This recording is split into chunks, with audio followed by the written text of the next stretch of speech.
Welcome to my channel. Today we're going to be going over how to get a lock. We're going to be using the American Lock 1100. It's pretty popular.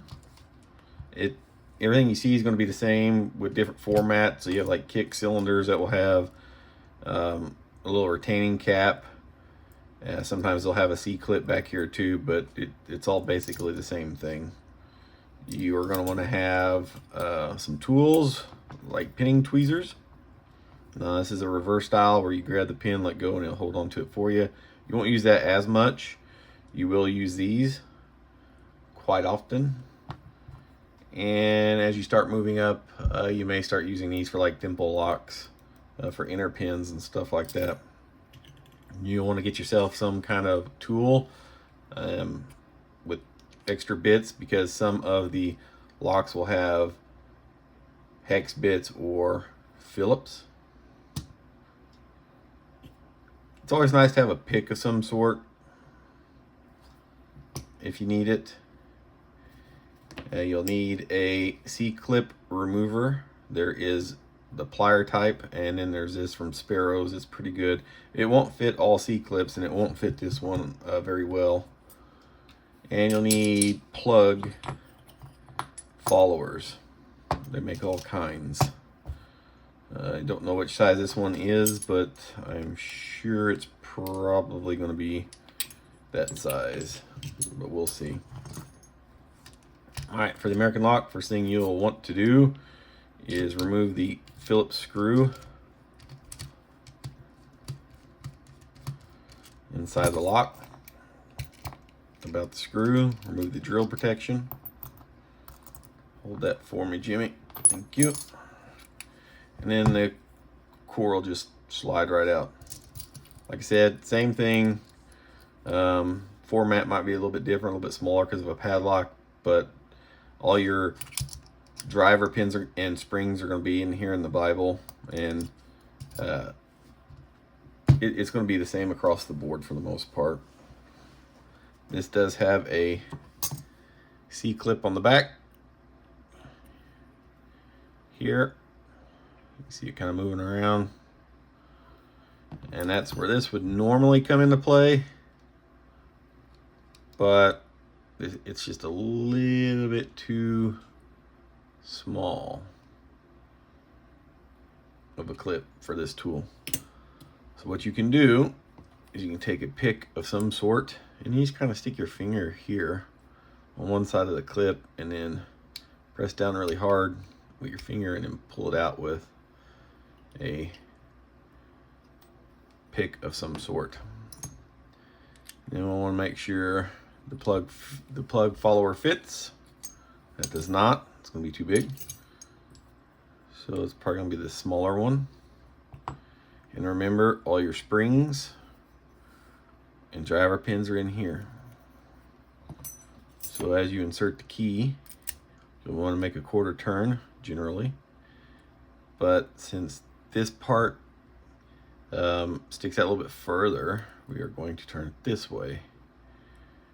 And then you are going to use the plug, and you're just going to slide right over it like that, and dump your key pins everywhere, which is not smart, but a good lesson, because now what key pins are what? Well, you can kind of look at the key and see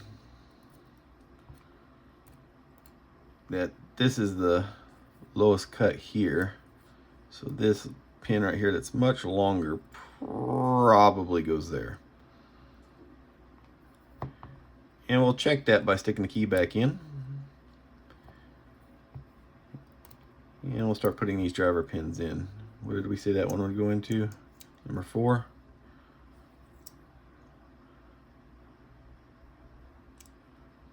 Yeah, number 4. So stick it in there, and as you can see, it is flush with the plug. And that's what you're looking for. Then for the rest of them, you can just start sticking. Now there's only 5 pins, so there's 6 holes. The last hole is empty. So we'll just start sticking them in one by one, and as you can see, This one is a little bit too far down into the hole, so that's not going to be the proper place for that one. So let's try another one. And by the way, you'll want to put the pointy end down toward the keys. Toward the key. There you go. That one is perfectly flush. And that's what you're looking for. So we know that one goes into number 2 or number 3. And we're going to try this one in number 2. Sticking up just a bit. Not going to work. Put number 1. Sticking up again just a little bit. Not going to work. It's going to seize up your core. We put it at number 5. Number 5 is completely flush. Perfect. So we're going to stick this into number 1. A little bit too low. Just a little bit. So we'll dump it back out. Process of elimination. This goes into number 2. And this one goes into number 1.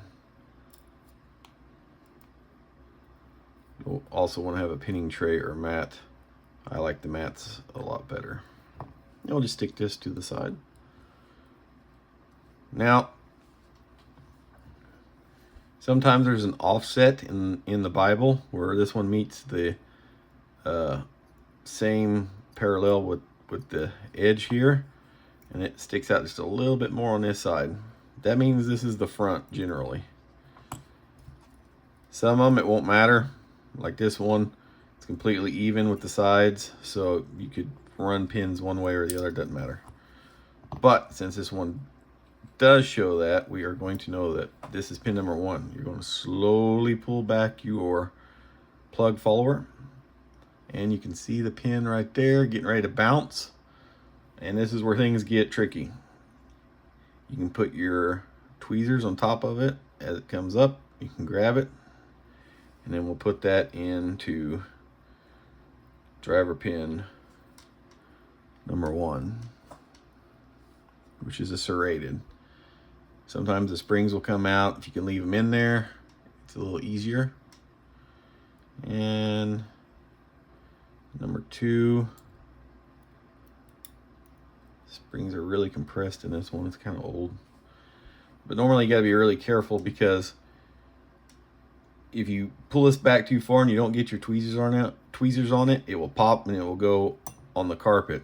So another thing you can do with driver pins, if you don't really care which one is which, you can kind of cover up your hand, pull out the plug, and now you're going to dump the rest of the security pins, driver pins, and springs. Being that these are serrated, it doesn't really matter which way you stick them in, but if you look really close, you can see that this side over here, the very end, is a little bit thicker than the thinner end. That's the one that normally goes into the Bible this way, into the holes. But again, it doesn't have to. You can do it either way. They're all the same, so we don't care about which way they go back in. But we do need to know 1, 2, 3, 4, 5. Okay, all of these springs have come out. So we know this side is number 1, where the key goes. So we're going to start on the back side on number, this is a 5 pin. 1, 2, 3, 4, 5, 6 holes. So we can actually cover up one of these holes like that with our plug. And then we are going to stick a spring all the way in the back.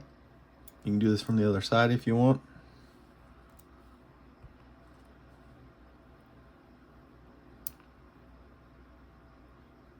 You are going to drop these on your carpet. They're going to fly. You're going to get frustrated. And no matter how good you think you are, you will end up doing it again. And we're just going to push it in there. And then we're going to push the plug follower against it with moderate tension so it doesn't fly out. And then you just push it down. And then you go on to the next one. Spring.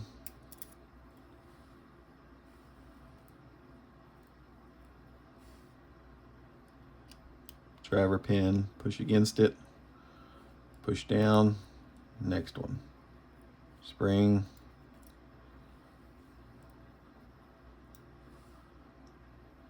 push it down, push against it, push it down, next one, spring.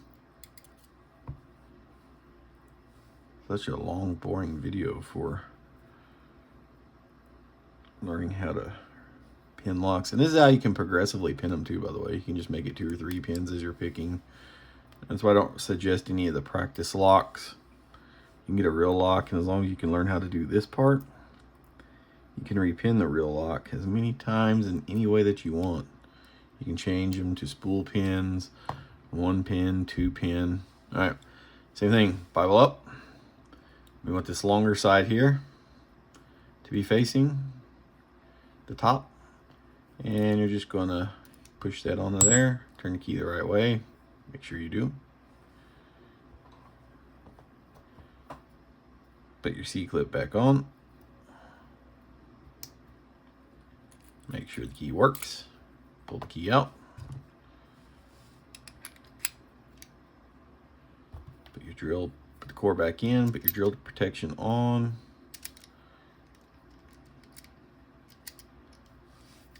And put your screw back in.